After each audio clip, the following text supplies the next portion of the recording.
a lot of people understands the phenomenon. But do they do anything to change it? No.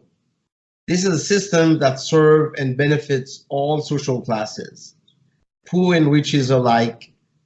They want to maintain the system as a source of cheap labor, disguised quite often as humanitarian help.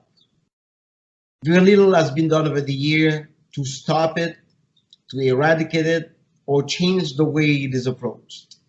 If you want to do it in a way of helping children out of poverty, so do it with respect, dignity to the children.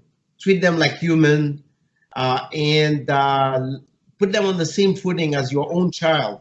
Feed them, clothe them, school them equally, but above all, give them love so that they feel and grow up to be respectful citizens.